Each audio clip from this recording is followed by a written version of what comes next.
After a couple early goals, things have slowed down just a bit, but hold on. One alt will take the lead here for Ephrata as they look to tie up the series.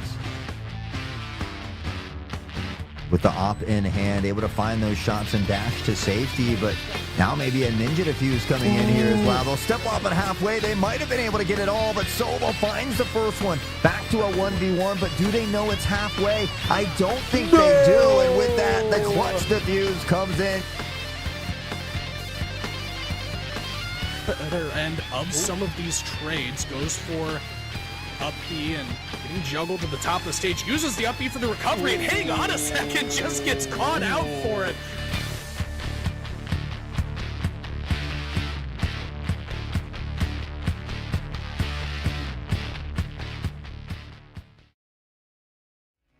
Hello, everyone, and welcome to week number 7 of the WSSEA 2025 spring season, powered by LandFest. But as always, before we get into all the wonderful action today, I've got to introduce the legend to my digital right, D-Lo. How we feeling, my brother? I'm feeling good, man. It's good to be back here. We have two teams we've actually seen before on stream, Hot Sauce, and that's always interesting to see what we would talk about because both these teams unfortunately took hard losses up against their opponents, our friends on Ephrata, as well as the opposition, and they both have had some rough seasons. And you just gotta hope that the advice that we talk about, always taking those lessons from those losses and applying that to develop into better players, we're gonna be able to hopefully see that executed on the field.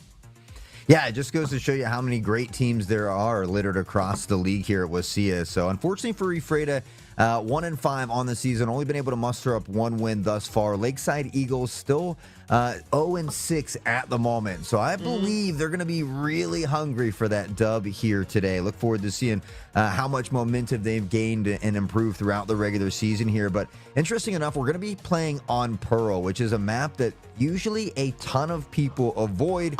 I genuinely like, though. It has a little bit more of that old Counter-Strike feel.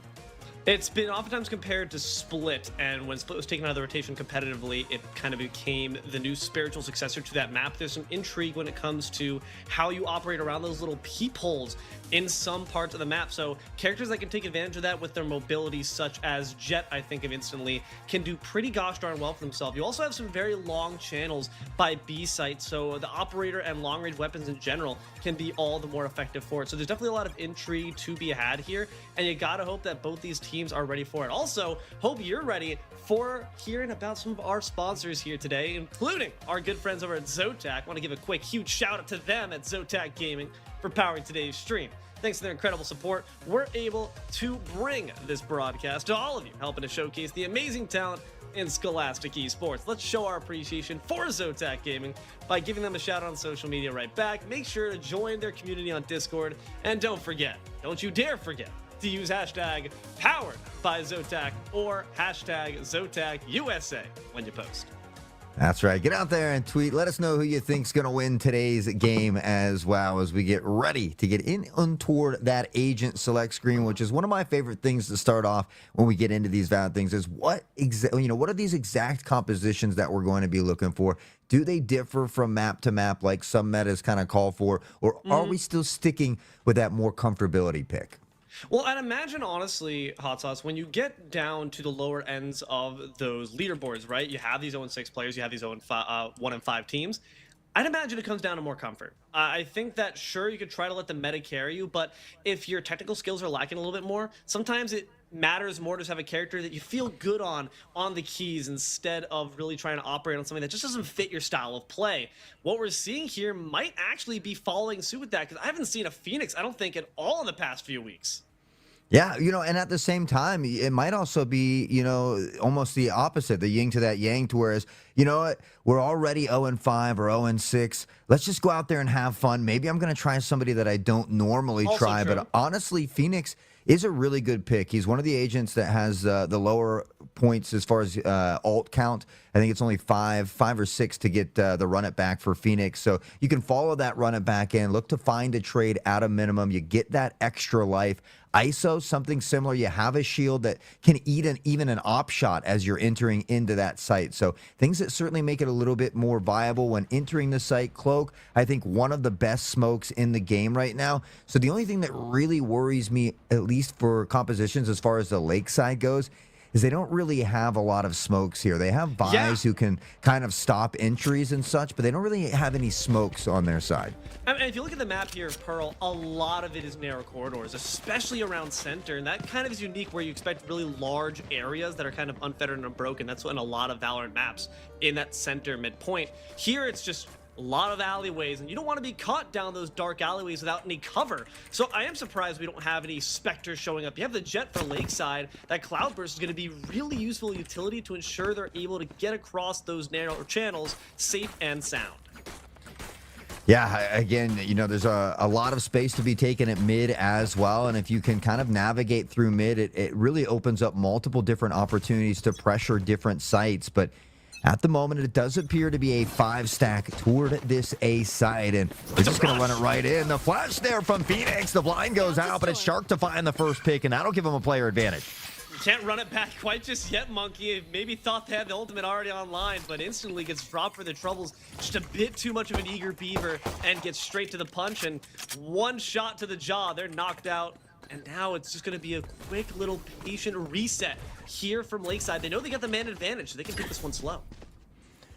Yeah, cool, calm, and collected. And honestly, it might be a good idea to consider a rotation. You can see everybody's kind of navigated over here from that defensive side as well. But now starting to linger back toward mid as we pass pools there near the spawn. And honestly, this could still be a big play here for Lakeside. They've waited out enough time that Ephrata has dipped back to a 2-2 split here. They're going to have that player advantage regardless of where they decide to go. This is very interesting. I love the mind games being played here. Both of these teams just trying to kind of figure each other out here in the pistols round, which is good. It's all about data collection, especially again when you're standing pretty even in terms of the leaderboard. So now it's all about who ends up taking the upper foot. It very well could all be decided in terms of the mood in this first round here. So you see they're now making that rotation over to B side instead. Ephrata none the wiser. A 2-2 split. Not going to be looking good as we start to make our final push. Honestly, a very slow round number one. It takes 4 seconds to get the plant down, and there's only exactly 10 left on the clock. Sentinel will find one. Ventriloquist gets one of their own. Make it a second here as well, and now the planter goes down. There's not going to be enough time to find that plant. Again, we said it takes 4 seconds there, so big plays from Ventriloquist, just kind of hiding out in the corner. Whoa. He's going to find the 4K and almost gets the ace there. They finished the job, the Lakeside, despite starting with that advantage. Let it all just kind of go to the wayside. I think patience is certainly good, but everything in moderation, right, Hot Sauce? If you let it go on for too long, you give Ephrata the chance to kind of find their rhythm again, and certainly was there by Ventriloquist. I mean, 4 up, and now they're going to have a really solid load up to their name. No armor, they say. I don't even need it. They were untouched. Yeah, I mean, that's the nice thing about lurking sometimes. You get those big advantages, and now you get to kind of build that economy. And, you know, we talk about investing in those 401ks, looking to find some buys in later rounds. So for Lakeside, they need to really eco together, but we see them kind of forcing up just a bit here as well. So if they don't win this round, it's going to make what would be that normal full buy round pretty difficult. Okay, so the Vise is hanging back, I guess, in preparation for potential flank, but you already have the Vines drop down for that exact purpose. We have the Wayfinder trying to spot someone out amidst the smoke. They do actually manage to get one of the skies, so Ephrata have a bit more knowledge. Now blind shot through the smoke, Sling swinging at him, but the slug's not going to find any mark, so still no blood on the board. No blood on the board just yet. We hear a few shots ringing out. Some utility is dropped here as well. Deadlock trying to cut off that push and slow things down. The Viper wall will be put up here as well. And again, Ephrata just being very patient. We see those lurks near mid as well. And I honestly would like to see Lakeside maybe trying to get a little bit more of that mid presence. Like I said, if you can find some mid presence, it's a little bit easier to open up some of these other sites if you can find a pick there and work off of it. Another rotation coming in from Lakeside, just indecisiveness seeming to be potentially their fatal flaw. Once again, 4 seconds. You have a quarter of your time needing to be dedicated to getting that spike, so unless you get some kills now, it's not going to go your way. Careful here. Yeah, just waiting to these very final moments. Again, it takes 4 seconds to get the plant down, so at some point they've got to find a way to pressure in, and when they do, they get picks like this, as we see IDK finding a pick with this pistol, potentially afraid, but it's Monkey from behind with the Outlaw. And again, the plant goes down, but it's about a second and a half too late here, so Lakeside just struggling to find these initial pushes. And Ephrata's still finding kills after the fact, too. They say, I didn't hear no belt. They just continue to get some punches below the belt. Ref was not watching. Lakeside at this point, I think 1 is a fluke, 2 is becoming a pattern, and now we need to really see some adjustments being made mid-series to ensure we're not just letting these rounds flip by us without lifting a finger. I think there's just a bit too much caution there. I think the Vines could have stayed with the rest of the team. You already had the Vines down. That does a good enough job of slowing down any flanks that might decide to approach, and that just meant that you went into any fight already a man down. Monkey's got the snipes on lock and already's got one dropped. Maybe Vice should have stayed at home. Unfortunately, Monkey on that Outlaw finding one. We'll get a second here as well. We talked about it. Because they forced in, they couldn't buy full armor. Now, normally that Outlaw is not a one-hitter quitter unless you have light armor or less. So we do see Vent tucked into the site here as well. And we'll call out that drone. Has a little bit of help here getting in toward that back lane side as well. But Lakeside still looking to push on toward the B site. Haven't been able to find that plant in time just yet. Near sight, but unfortunately can't see anything when you're dead. Ventriloquist takes them down after Sentinel tries to turn that corner. Now Vinegar trying to finish up this Yoru, but they've still got some Nightfire left in the tank. Not quite enough. Sling Swing gonna be able to take them down. Ephrata wins their 3rd round in a row. Yeah, that's 3 in a row here for Ephrata as they begin to put them on the board in stacks. Now, this map is a little bit more defensive-sided at times, but again, I feel like it just kind of depends on the team for this map, because even though it is a 2-sided map, these rotations are pretty far. So if you can find a way to 5-man it somewhere and just continue that relentless pressure, you might lose a member or 2 on the way in, but finding those trades usually will still allow you to get that plant down and find a little bit of a player advantage to work with. You just got to be careful turning those corners. Red Fox especially as they get heat seeked out, this time by Vet. Now this team's trying to get one more on the board. Got the shots, got the lock. Nightfire gets stamped out. Yeah, getting 2 over there toward mid doors French side. And again, it's just this mid presence hasn't really been there, as we see Sky kind of hanging out near mid plaza at the moment, but everybody else kind of getting toward ticket there, maybe potentially looking to pressure down long B, but they haven't been able to deal with Monkey. And well, he was on the Outlaw before, now he's on the op, the one-hitter quitter, the dash to the right, the smoke here as well, and that'll allow them to eat up a little bit of this space. I mean, that's great and all, but you're looking in the wrong spot. Shark motion needs to stay in motion or else they die. Monkey gonna ensure the rest of the team does so as well. Flawless victory from Ephrata. Yeah, the op can be very hard to deal with, especially if you don't have smokes. So, you know, that's another tough thing for Lakeside. We have those smokes from Jet, but, I mean, they only stay up for just a few seconds there as well. And, you know, we even saw kind of Phoenix navigate around that. He just went to the left side and still looking at the smoke was Jet there. So catching him a bit off guard. 7-2 for Vet here.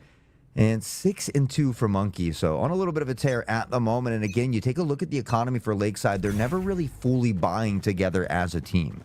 And that just goes to show a lack of cohesion and potentially a lack of confidence that you can execute at the same moment. Monkey is certainly confident in their abilities with the sniper rifle. Shark motion tries to step up, but it seems the top of this food chain is the Simeon. Yeah, Ephrata has been at the top of the food chain here for the majority of this one thus far, and unfortunately not able to make their way through. Now, you can't cut through the wall. You got to hit the little orbs at the bottom there.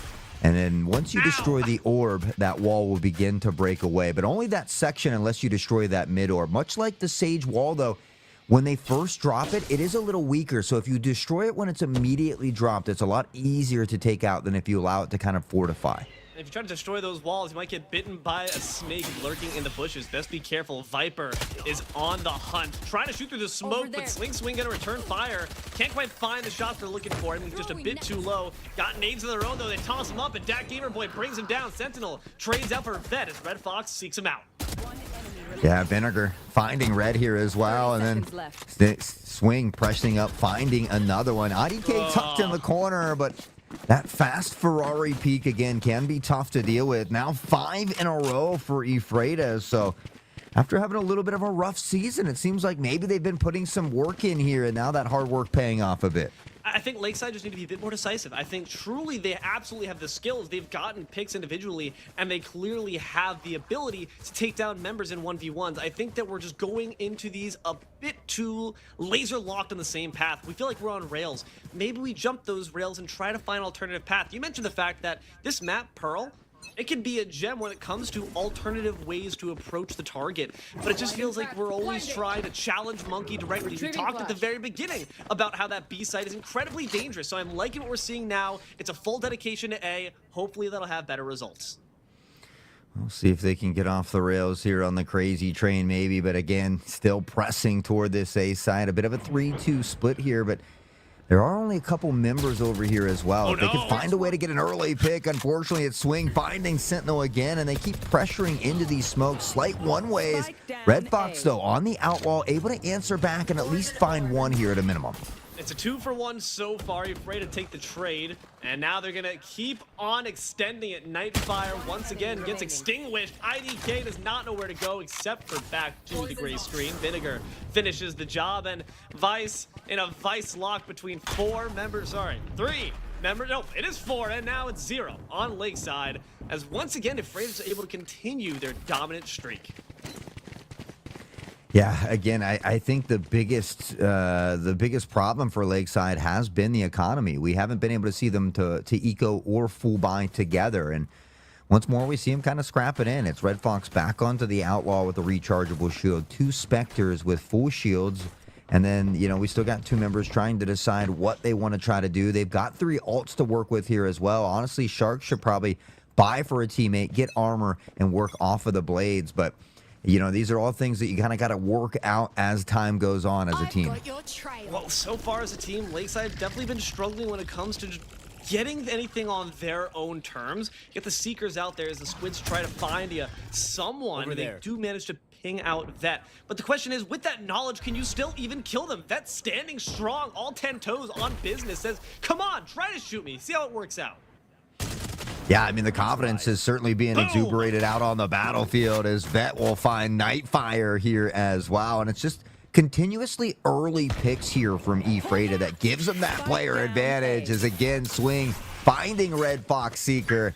And now Lakeside just unsure of what they want to do. You take a look at the spike, and it's down in a very awkward position here as well. So even just to be able to get that spike back up is going to be very tough here for Lakeside. Lakesiders don't feel like they like to take the initiative. They are a defensive-minded team, and that's respectable, except the issue is we are on offense, and inevitably we have to act accordingly for these 12 rounds. We can't wait for it to change, or else we're going to be in a heck of a lot of trouble. So is that dog locked in a crate, so not too much utility there coming from Sky. Instead, Sling Swing tries to capture a target, wraps him up in the silken cocoon, but not going to be able to quite take advantage of their prey. Monkey answers back, though, trades with Shark. Yeah, nice snipe shot from Monkey, who's been on fire here for the majority of this one. The flame wall will go up, pops a quick heal as it comes in again, but you take a look at the clock, and there's only 10 seconds. It takes 4 to find the plant. Even if they find the kill here, there's just no way they're getting there in time. But Vet says, no problem, I'll lock it down with a triple kill and a spray on the wall there to solidify that dub and maybe a moment of memories. It just seems like Lakeside continuously are forgetting that fact that you've mentioned and that we're going to have to keep mentioning, is that the spike takes a bit of time to plant, and you also got to get to the site first. And the fact that we're procrastinating that, I understand it's high school, we procrastinate. I get it. I was notorious for that too. When it comes to Valorant though, you have a very limited deadline, all right? This is not your English AP essay. This is a round in a game that is going to be ending rather shortly if you're not able to change the rhythm. Yeah, and again, they just don't have any smoke, so it's hard to kind of press into these lanes. Typically you want to smoke off the back of the site, then flash in and look to press in as a team, but because they don't have any smoke, so not really able to block off any of these sight lines, Ephrata just feels comfortable kind of on this default split here where they linger around mid, they wait for that first point of contact before they send in that lurking flank, and so I think it's been why, Lakeside's been very patient here, trying to find an early pick that they just can't seem to grab at the moment.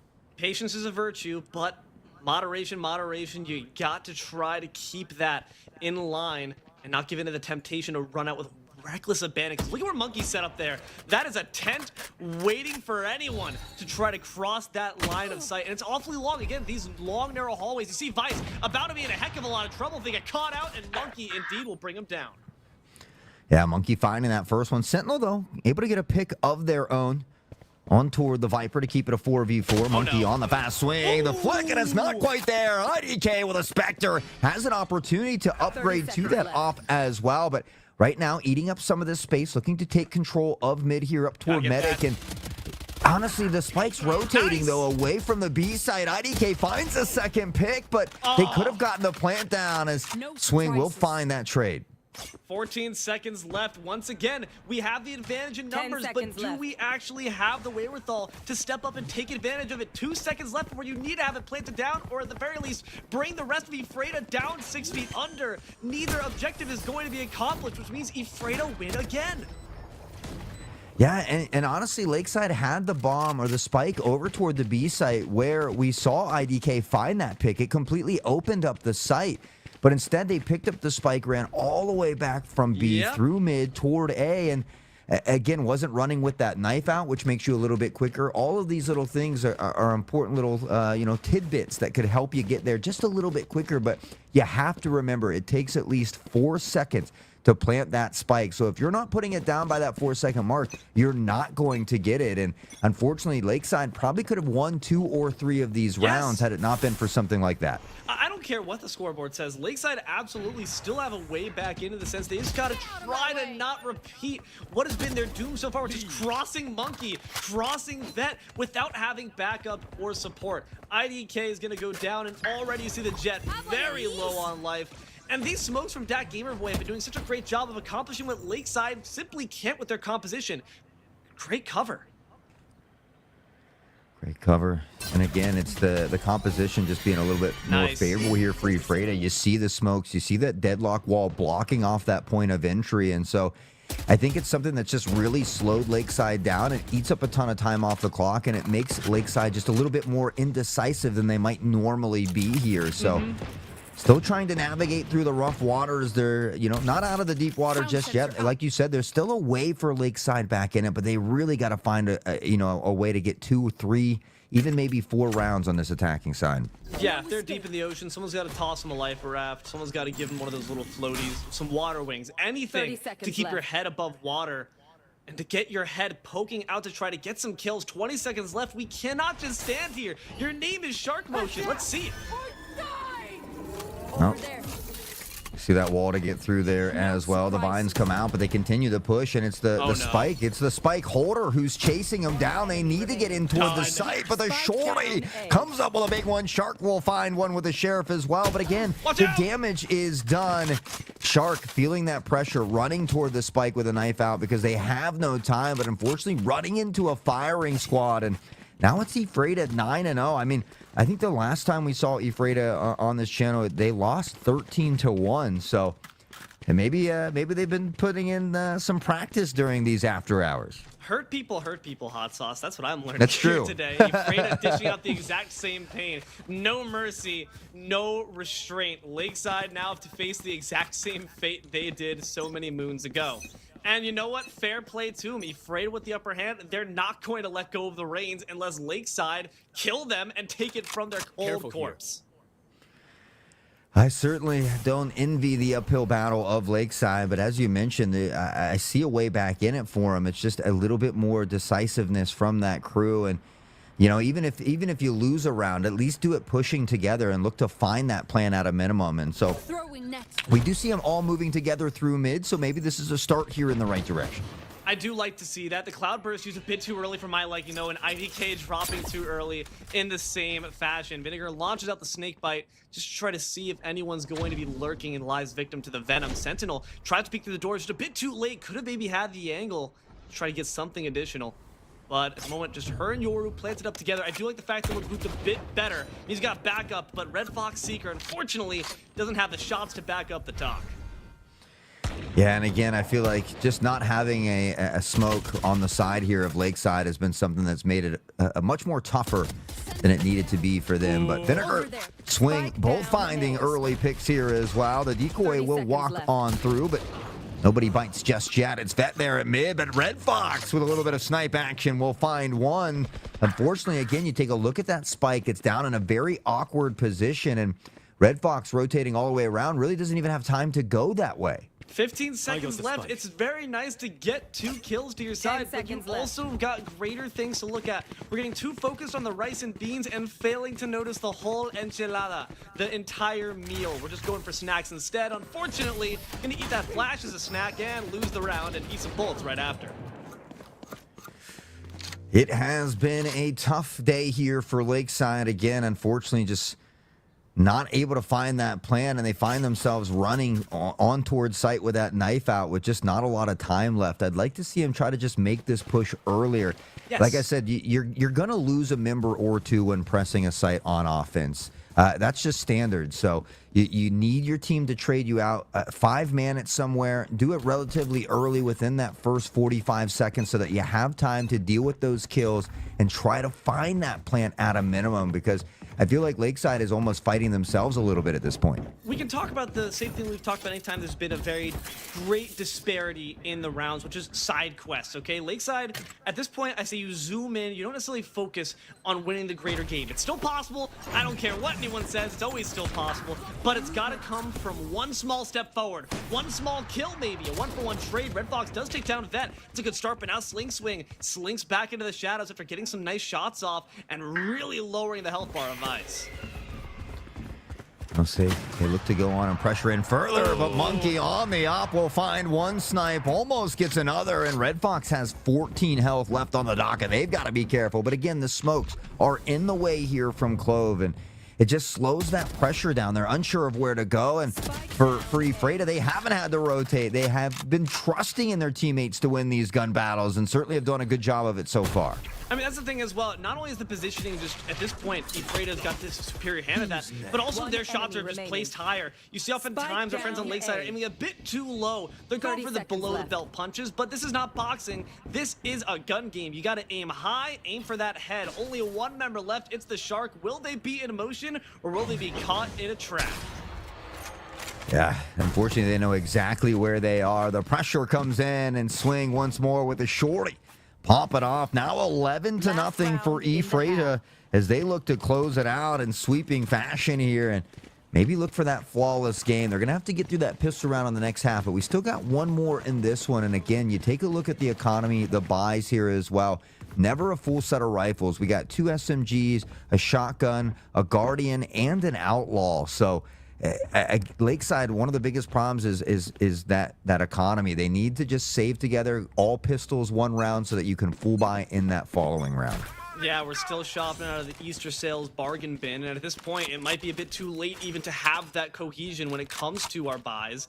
This is the last round for our friends to be on offense, and for Lakeside to try to prove them their mettle, to try to just get on the board. See that still a split setup here from Ephrata, but they feel confident. Got the Viper's Den already out. They dare Lakeside to approach. Yeah, you know, and I feel like Lakeside might just be a little bit of a newer team, and more importantly, on top of that, Pearl is probably one of the toughest, if not the toughest map in Valorant, so it can be very hard to navigate through, and I think that's what we're seeing a little bit here from Lakeside, just dealing with not only navigating the map, but that time constraint as well, and so Ephrata continues to lock it down with a snipe, and in rare form, we see that Gamer Boy with a miss, though. That's okay. Ventriloquist will make up for it in flying fashion. Monkey will go down, but Sling Swing answers back, taking down Red Fox Seeker.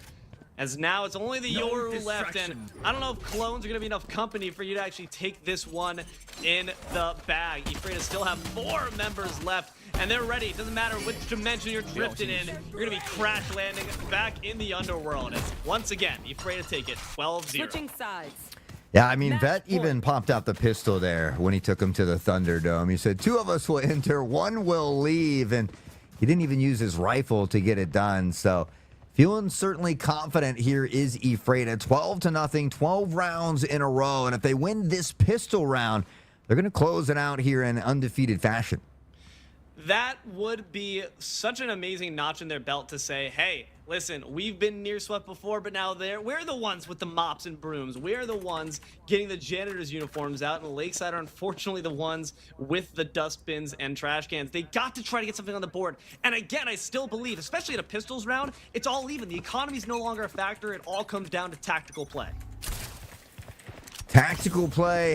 Ephrata slightly better at that here today, and already quick pressure toward this A side. Ephrata, 5-man stack toward the A site, maybe an early rotation, but the flash comes in, and it's IDK completely blind, and the right click we trust. And with that, Ephrata looks to pressure on. Tosses down the molly, poison, fire, and smoke. Avatar, the last airbenders, all the elements being used against Lakeside. And Sling Swing going to take down Sentinel. 2 left that keep Lakeside on the precipice of being swept. Can they come back? 2v5. It could be a crazy clutch that could be that spark to ignite the spectral fire here for Lakeside, but certainly doesn't look good at the moment here. Walking in like a rat in a trap. Heat-seeking Red Fox missile. Vinegar takes them down. It's only the Yoru left. And I don't know if there's much fire left in their tank, as it's going to be quickly stamped out. The embers of revolt die down. Ephrata with the sweep. Yeah, I mean, a great job here for Ephrata. They've had a really tough start to their season, but more recently, a couple wins now in a row for Ephrata. They'll go up to 2-5. So certainly making some improvements throughout the season here for Lakeside. Unfortunately, 0-7, but you know, I think it's a great time to go back to that drawing board. And even if they get a chance to watch this stream back, you know, we talked about that economy being a really big thing, making sure that we eco together and that we buy together. And then just a little bit more of that decisive push. You know, there are going to be times when we die and we lose members on the way in, but just finding that decisive push as a cohesive unit and looking to get that plant down before the round timer expires. And to add a third point that you touched on several times and I thought was really apt is the fact that got to make sure your composition is prepared for the map ahead of you. If you know that there's long channels, long alleyways that are just perfect to be opt and dropped, you need smokes. You need more than jet because you're going to be crash landing before you can even touch down those wheels to the ground. Unfortunately, saw that far too many times. Monkey was such a threat. Any single time they had a sniper rifle in hand, they were dominant down any long hallway with limited cover that immediately enabled them to just kind of pop off and pop skulls. So, like you said, teachable moments. That's what it comes down to. We said it when both of these teams had their unfortunate losses prior weeks in the stream. Now, same lesson, just got to try to keep applying. That's what we say. There's no losers here. There's only winners and learners. So it's just about growing and getting better as time goes on. It might be a very young new team like we talked about on the Lakeside side. So hopefully we'll get to see them grow as the regular season goes on. But speaking of wonderful things, we got to give another shout out to one of our amazing sponsors of LANFest. Big thanks to LANFest for continuously building healthy communities through gaming with over 20 different chapters across the United States and more than 150 different events a year. We strongly encourage you to head on over to landfest.com and check out the Washington chapters while you're there as well. We've got Inferno Land and Emerald City LANFest, so hopefully you can find an event near you. In Thanksgiving quite just yet, but the gratitude don't stop there. Thank you as well to Seattle-built PCs for their continued support of WSSEA. Seattle-built PCs are the custom PC builders trusted by the pros. Since 2020, they've been crafting incredible rigs for world-famous esport players, content creators with millions of fans, and even the developers of your favorite games. Seattle-built wants to work with you to create the perfect PC for your needs whenever you're ready. So if you're looking for a custom PC built by people who care, check out Seattle-built PCs at seattlebuilt.com.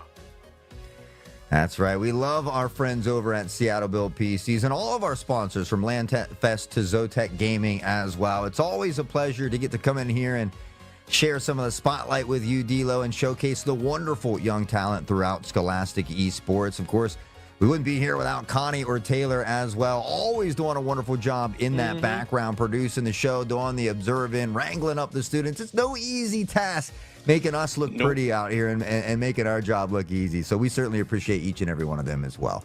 Absolutely. But with that, unfortunately, that is where our time draws to a close. I've been joined here by Hot Sauce for Week 7 WSSEA Valorant action.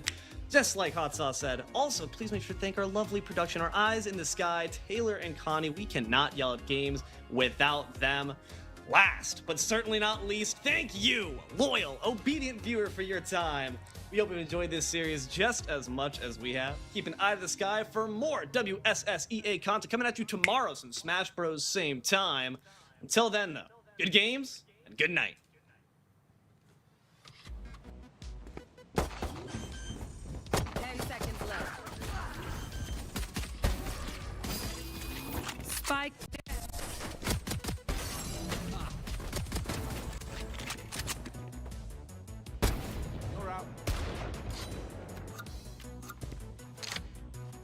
Watch your eyes! Target down.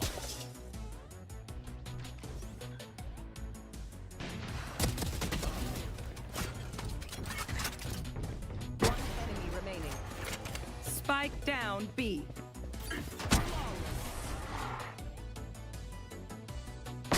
That's done. One enemy remaining. 30 seconds left. Seconds left. One enemy remaining.